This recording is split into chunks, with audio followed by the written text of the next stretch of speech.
সম্প্রতি জামায়াত ইসলামের পক্ষ থেকে কুষ্টিয়া ৩ আসনের মনোনয়ন নেন ইসলামিক আলোচক এবং বক্তা আমির হামজা। জামায়াতের পক্ষ থেকে তাকে মনোনয়ন দেয়া হয় মূলত তার সরলতা, দেশপ্রেম এবং ইসলামের প্রতি দায়বদ্ধতা দেখে। ১৯ জুলাই জামায়াতের মহাসমাবেশে সে প্রমাণও রাখেন তিনি। এমপি পদপ্রার্থী হয়েও একজন সাধারণ কর্মীর মতোই উপস্থিত ছিলেন তিনি এই সমাবেশে।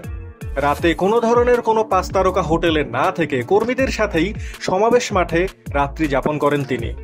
তবে সম্প্রতি আমির হামজার একটি ভিডিও সবার সামনে আসে, যেখানে তিনি নিজেকে হাসিনার আওয়ামী পরিবারের সদস্য দাবি করেন, পাশাপাশি হাসিনার প্রশংসাও করেন তিনি।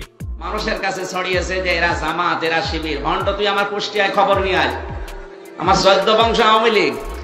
১৬ কোটি মানুষের জননী প্রধানমন্ত্রী শেখ হাসিনা যে স্বপ্ন দেখেছে, এটা বাস্তবায়নের জন্য যে কাজ করবে না, সে যে দলের লোক হয় হোক ও জাহান্নামে যাবে। ভিডিওটি ছড়িয়ে পড়লে রাজনৈতিক মহলে আলোচনা সমালোচনা শুরু হয়।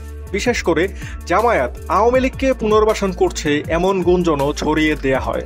তবে এসব গুঞ্জন খণ্ডন করেন আমির হামজা নিজেই। তিনি বলেন, পরিবার আওয়ামী লীগ করা আর নিজে আওয়ামী লীগ করা আলাদা বিষয়। তাছাড়া দেশে যেভাবে আলেমদের গ্রেপ্তার করে ইসলাম প্রচারে বাধা দেয়া হতো, সেজন্য এটা ছিল আমার নিজস্ব কৌশল। তবুও ২০২১ সালে মিথ্যা মামলায় গ্রেপ্তার করা হয় আমাকে, সাথে তো নির্যাতন ছিলই। যাই হোক, বেশ জোরে সোরেই নির্বাচনের প্রচারণা চালাচ্ছেন আমির হামজা, পাশাপাশি সাড়াও পাচ্ছেন বেশ জোরালো। মানুষজন স্বতঃস্ফূর্ত হয়েই তার প্রচারণায় অংশ নিচ্ছেন।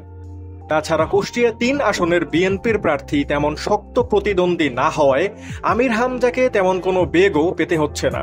তাই সব মিলিয়ে বলা যায় এই আসনটি জামায়াতের জন্য অলরেডি নির্ধারিত হয়ে গিয়েছে।